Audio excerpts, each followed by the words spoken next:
I watched the entire 2 hour, 20 minute, and 28-second podcast of Megyn Kelly interviewing Russell Brand. And I did this for a reason, because there was one detail that I left out of the Tucker Carlson podcast summary, and it wasn't intentional because I really did mean to revisit it and decide how I was going to add it without going into a deep rabbit hole. And this part is very relevant and applicable to those deconstructing, because that one detail was about Russell Brand. And Russell Brand is a guru wannabe who is using the patriarchal playbook to imply this elevated consciousness and that he has something to offer humanity that us normal people just can't grasp. To me, he sounds like every other white man in positions of power. He's just infusing spirituality speak into it to appear godlike. Now back to Tucker Carlson's podcast. In that podcast where he was interviewing his brother Buckley, Tucker just casually says that he and his brother had dinner with Russell Brand the evening before they recorded their podcast. And I kind of went, wait, what? I don't follow these people close enough to understand these connections. And I knew Russell was facing charges, but didn't understand all of the moving parts. Then Russell sits down with Megyn Kelly and shares this little nugget with the world. That left me asking, what is the connection between Russell Brand, Megyn Kelly, and Tucker Carlson? You know what that means? Yes, I watched that 2 hour, 20 minute, and 28-second interview that Megyn Kelly had with Russell Brand, and I didn't know anything could be worse than the 2 hours, 17 minutes, and 28 seconds of Tucker Carlson's podcast, but here we are. Now, while I was listening to that podcast of Megyn Kelly interviewing Russell Brand, here's what I wrote. Russell Brand is obnoxiously wordy and pathetically pedantic. I don't think I've ever used the word pedantic in anything I've written or said. Yes, you can conclude that this is going to be critical, so if you're a Russell Brand fan, first of all, why? Second of all, scroll on, because I'm standing by what I'm about to say. It's very clear that Russell Brand is in trouble. Everyone knows that, and if you didn't know how scared he was about that, you do when you listen to this podcast. He repeatedly reminds people that the age of consent is 16 in the UK. I wish I would have counted how many times he used some form of the word consensual. Okay, so look, we're all adults here, and we certainly know the difference between consent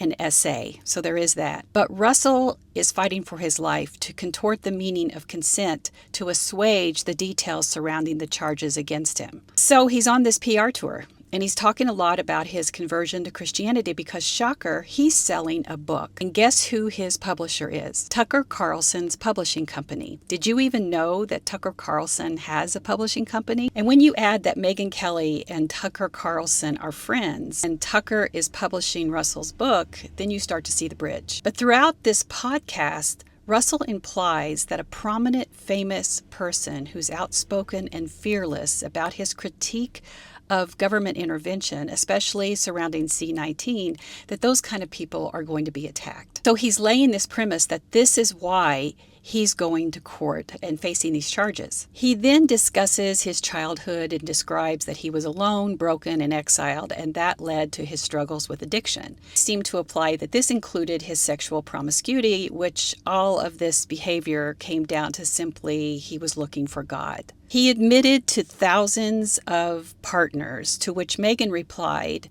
she wanted to be sure that people understood that Russell admitting that he had thousands of partners may be shocking, but that was different than assault. And it was clear from the outset that Megyn is participating willfully in this PR campaign by sharing her own stories of feeling like she too is attacked by powerful people because she is a prominent, outspoken influencer. They spoke extensively about Russell's upcoming trial, where Russell said that he is praying, quote, for the best possible outcome by all involved because there are people who feel hurt enough to participate in this venture, end quote. Calling a court case a venture that could literally end with Russell going to jail is interesting. But when he talks about the court case, he's doing this serious contortion of words to say, my contact has caused harm, even though it was consensual behavior. And now I just want to be more like Jesus. And he always brings it back to Christianity. After he said that several times, I wrote in my notes, he's either starting a religion or wants to be a mega pastor like Carl Lentz or Mark Driscoll. And if you don't know the Hillsong or Mars Hill scandals, it's worth a Google, or I can put together a video about that because I have tons of notes on both of those. Both Russell and Megyn attack Bill Maher kind of out of the blue for being proudly single and concluding he's miserable because he truly doesn't know intimacy,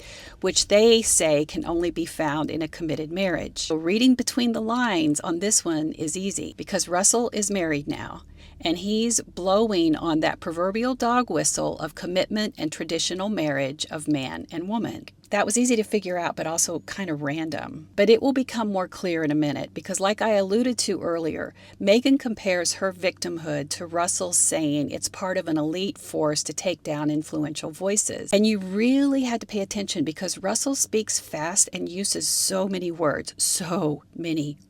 But he cautioned people to watch who they follow for information and leadership because they, the powerful, the elite, aren't to be trusted, but we, as in him and Megyn, represent a type of person that is so different that one could only conclude they deserve to be trusted and followed. He is a really good gaslighter. He's preached at some churches in America since his conversion, and this still feels like an interview to become a mega pastor, and I'm not even kidding. If you're not convinced of that at this point, maybe this will convince you.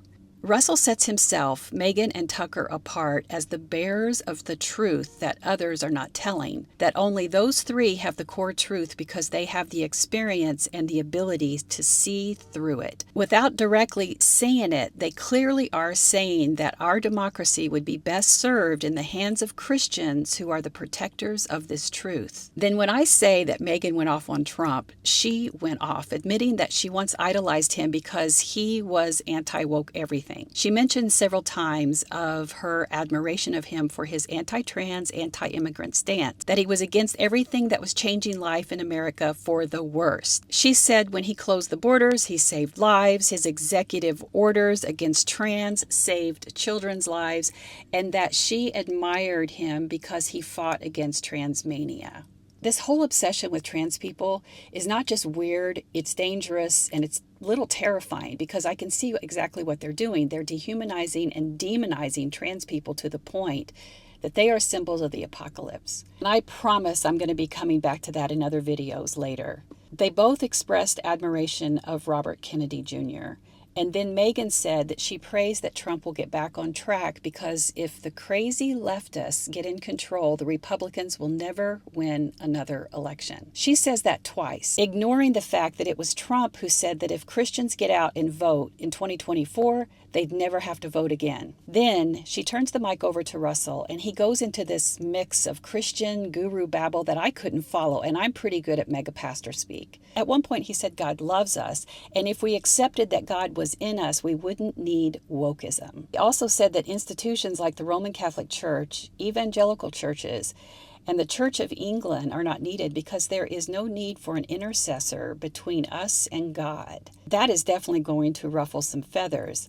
but he assured us that it's all there in the Bible. Now, the name of his new book is called How to Become a Christian in 7 Days. And Russell, bless his heart, how is anyone going to take this man seriously, much less keep giving him a platform? But a platform he has because he's professing to hold a special knowledge of the Bible. This is clearly a PR job, and with uninformed Fox News-only Christians, it might work. Megyn Kelly is praying for Russell Brand and that his court case goes in his favor, believing that Russell is a victim of an unseen attack of people trying to silence him. Tucker Carlson is complicit because he's publishing a book about Christianity written by a man whose brand of Christianity thinks that evangelical Christian, the Catholic Church, and the Church of England aren't needed, yet somehow has found a safe space between two Christians of Megyn Kelly and Tucker Carlson. Make that make sense. Because here you have the homophobic, transphobic, racist, xenophobic, even misogynistic Megyn Kelly and Tucker Carlson, and Russell Brand's brand of racism, especially toward Obama. He does it in white people speak. And to be clear, I mean, it's racist, but he's weaving into a larger narrative to not appear racist. I wanted to see if this was a pattern, and oh my, just go in the Bird app and see how often Obama is one of his favorite subjects,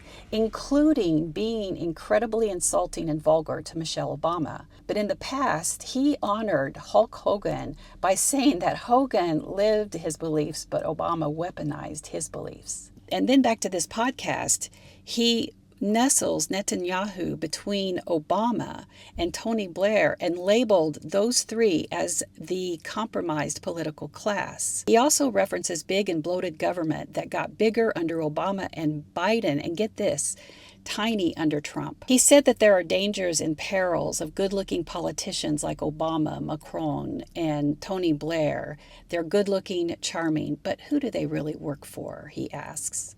Now, with that context, recall that Brand said on this podcast that if we accept God's love, we won't resort to wokeism. You can see the through line. These are the people lining up for a power move post-Trump, and they're all connected. Tucker is publishing Russell Brand's new book. All three, Megyn, Tucker, and Russell, have a friendship with J.D. Vance and have spoken at Turning Point USA events. J.D. Vance is backed by Peter Thiel and Elon Musk. So how many degrees of separation are there between these people and Palantir? I'm going to be honest. I don't see Russell Brand's appeal other than he draws people toward him because he says a lot of words and pretends to know what he's talking about.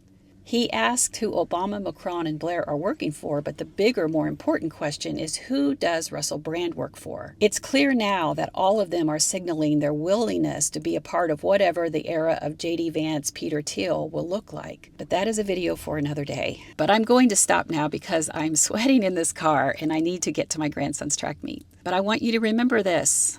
I'm not stopping. I'm not giving up. Don't you either. Because we the people have the power as long as we stay awake. They speak about wokeism so often because they know it's where the real power exists. So do not turn away from this. We need each other because we are indeed on the right side of history, and that is the side that bends the moral arc of the universe towards justice. Now be sure to follow me on all my channels to stay connected.